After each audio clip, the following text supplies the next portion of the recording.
Good morning friends. આજે આપણે chapter 2 સંબંધ અને વિધેયોમાં બહુપદી વિધેય શીખીશું.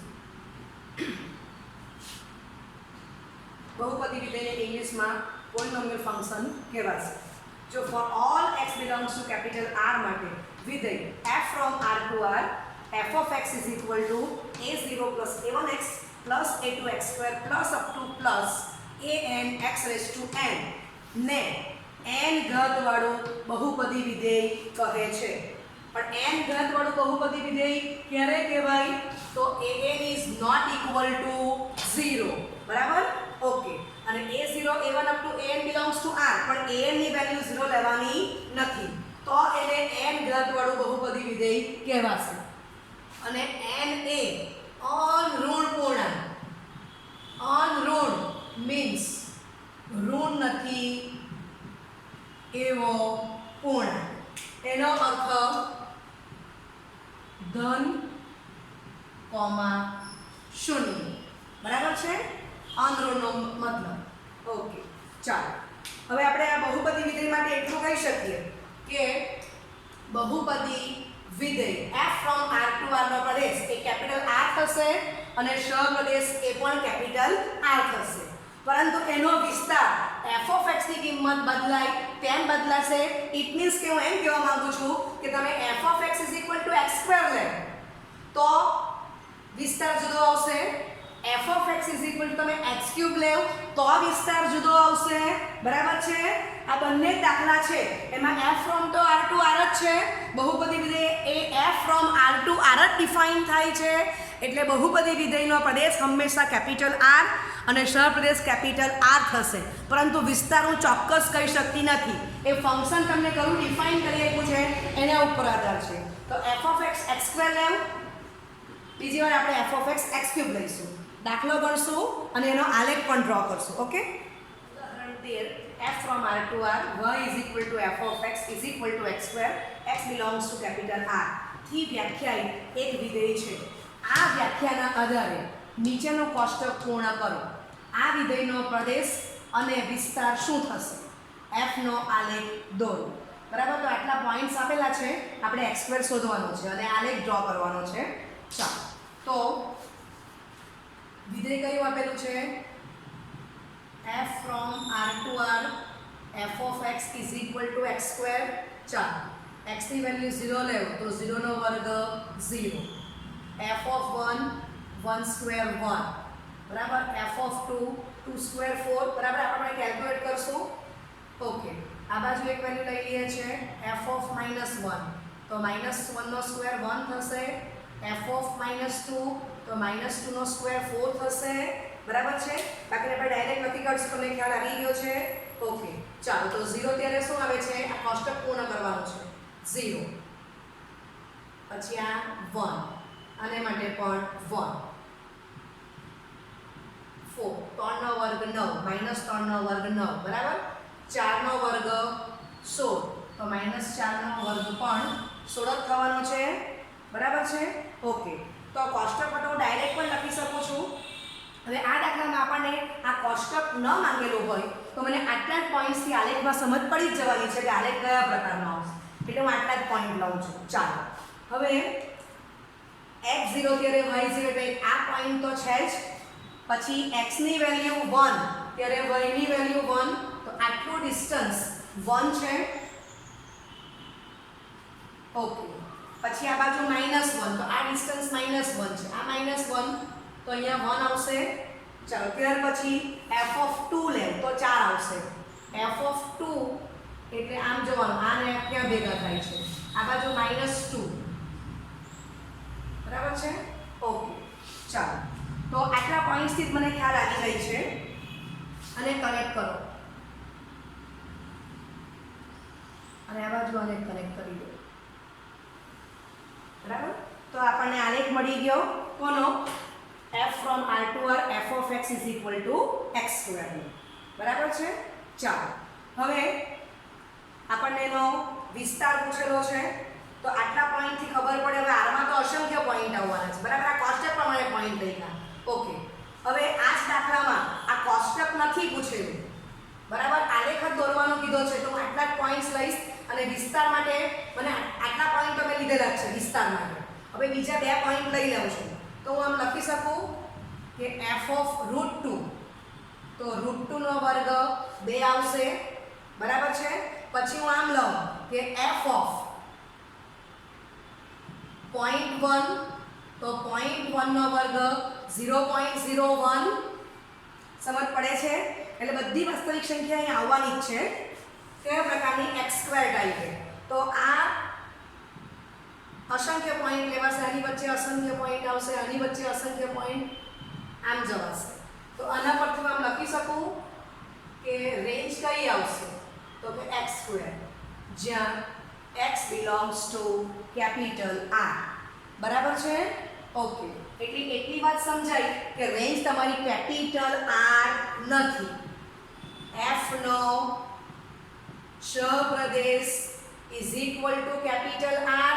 12મા ધોરણની ભાષામાં આપણે એમ કહીશું કે f નો સહપ્રદેશ is not equal to range of f.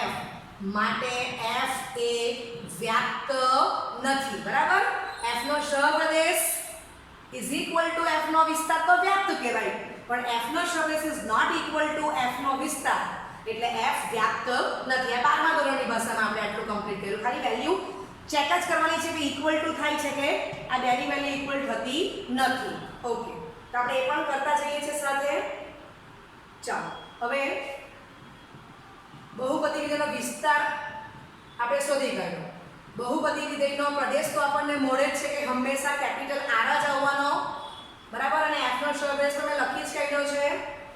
Clear?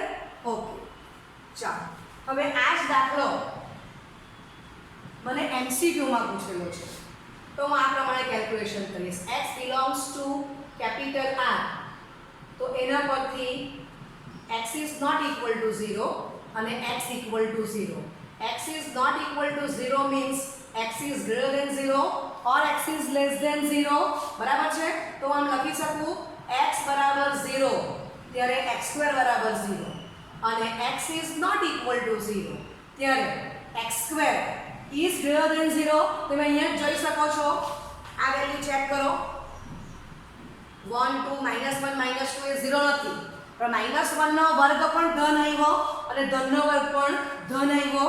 આ બે કેસને જો હું કમ્બાઈન કરું તો આમ લખી શકું કે x belongs to capital R, x² is greater or equal to 0. સમજ પડે છે? તો MCQ માં દાખલો પૂછેલો હોય તો આ તો બધું તમારે માઇન્ડમાં કે આ કઈ રીતે લખ્યું એટલે મેં એક્સપ્લેન કર્યું છે. આ બે સ્ટેપથી તમને ખબર પડી જશે. આ બે સ્ટેપથી કે x² કેવો આવે છે ગ્રેટર ઓર ઇક્વલ ટુ 0 માટે range of f is equal to છગડે કૌંસમાં x² જ્યાં x belongs to capital R. બરાબર, અને f નો પ્રદેશ is equal to capital R અને f નો સહપ્રદેશ is equal to capital R.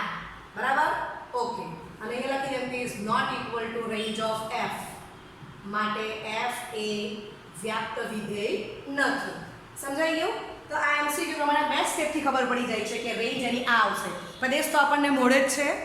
Okay, બીજો એક એક્ઝામ્પલ લઈશું. ઉદાહરણ 14. f from R to R, f of x is equal to 1 into x cube is x2. x belongs to R3. વ્યાખ્યાયિત વિધેયનો આલેખ દોરો. બરાબર, ઓકે, અને વધારામાં આપણે કરશું કે f નો પ્રદેશ, સહપ્રદેશ અને વિસ્તાર શોધો. તો તમે આગલો દાખલો જોઈ ગયા. f of x is equal to x² હતું તો વિસ્તારમાં સંખ્યા x² ટાઈપની જ આવી જ્યાં x belongs to R. એટલે અહીંથી મને ખબર પડ્યા કરે છે. આ દાખલો MCQ માં પૂછ્યો તો મને ખબર જ પડી ગઈ કે વિસ્તાર કયા પ્રકારનો આવશે. Range of f is equal to x³ જ્યાં x belongs to capital R. પ્રદેશ તો તમારો આ કેપિટલ R ફિક્સ જ છે અને f નો સહપ્રદેશ એ પણ તમારો કેપિટલ R ફિક્સ જ છે. સમજાય છે? ઓકે, હવે આપણે ગ્રાફ ડ્રો કરવાનો છે. MCQ માં હોય તો આપણને આ ખબર જ છે, આ લખી દઈશું આપણે. ચાલો, રાઇટિંગમાં હોય તો આપણે તે પ્રમાણે કામ કરશું અને આલેખ ડ્રો કરવાનો છે. તો બીજું એક કે અહીંયા 1 લખ્યું છે તો આપણે બહુપદી વિધેયની વ્યાખ્યામાં શું જોઈ ગયા f of x is equal to a0 plus a1x plus up to plus an into x raised to n. an is not equal to 0 belongs to capital R. તો આ અને n ઘાતવાળી બહુપદી કહેવાય. તો અહીંયા 3 ઘાતવાળી બહુપદી છે. તમે જો કે એનો સહગુણક 1 છે not equal to 0 બરાબર છે. અને આપણને ખબર કે a0 a1 up to an belongs to R તો છે જ, પણ n ઘાતવાળી બહુપદી હોય તો તેનો સહગુણક હંમેશા not equal to 0 થશે. ચાલો f from R to R f of x is equal to x cube. Okay ચાલો તો x બરાબર 0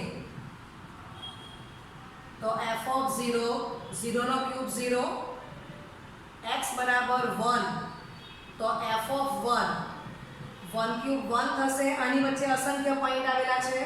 આની ઉપર જાઓ તો x is equal to -1 f of -1 તો -1 નો ક્યુબ -1 આવશે બરાબર છે. ઓકે ચાલો અહીંયા હું લાવું છું f of x is equal to √2 તો f of √2 નો ઘન 2√2 આમ આગળ જાઓ અહીંયા પણ આગળ જાઓ x equal to -2 લઈ લો તો f of -2 બરાબર -2 નો ઘન -8 થશે. પછી આપણે આગળ જઈએ આની વચ્ચે અસંખ્ય પોઈન્ટ આવેલા છે x બરાબર -3 તો f of -3 બરાબર -3 નો ઘન -27 આમ આગળ જાઓ તો તમે x equal to √2 તો f of √2 તમને 2√2 મળી ગયા. ચલો પછી આગળ જાઓ x equal to 2 તો 2 નો ઘન 8 આગળ જાઓ x equal to 3 તો f of 3 3 નો ઘન 27 આવશે બરાબર છે. ઓકે આની વચ્ચે 0 ને 1 ની વચ્ચે અસંખ્ય વાસ્તવિક સંખ્યા આવે છે. તમે 0.1 0.01 એવું લઈ શકો છો બરાબર છે. ઓકે ચાલો હવે આપણે એને અહીંયા આલેખથી દર્શાવીએ છીએ. તો પહેલું 0 ત્યારે 0 તો એક પોઈન્ટ આવી ગયો. ચાલો ત્યાર પછી 1 ત્યારે 1 આ 1 છે અને આ 1 છે થઈ ગયું. ત્યાર પછી આપણે આ 2 લઈશું તો 2 ત્યારે 8 આમ જોવામાં ક્યાં ઇન્ટરસેક્ટ થાય છે આમ ઊભી લાઈન આમ ઊભી લાઈન તો એ અહીંયા આવવાનું છે થઈ ગયું. ઓકે ચાલો ત્યાર પછી હવે ઋણ સંખ્યા લઈએ તો -1 આ સોરી આ માઈનસ છે 0 નાની બાજુ ઋણ સંખ્યા આવશે આ ઋણ. ચાલો હવે -1 ત્યારે આ -1 અહીંયા -1 પોઈન્ટ આવેલું છે આ પોઈન્ટ -1 આ પોઈન્ટ -1 અહીંયા ઇન્ટરસેક્ટ થાય છે બંને. ઓકે ત્યાર પછી x ની વેલ્યુ -2 લેશો તો -8 આવશે. આમ જો ક્યાં ભેગા થાય છે તે જોવાનું. ઓકે ચાલો હવે આપણે આને કનેક્ટ કરી દઈશું.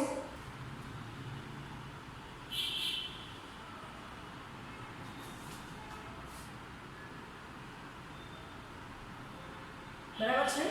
તો આ ગ્રાફ તૈયાર થઈ ગયો. y is equal to f of x is equal to x cube f from R to R.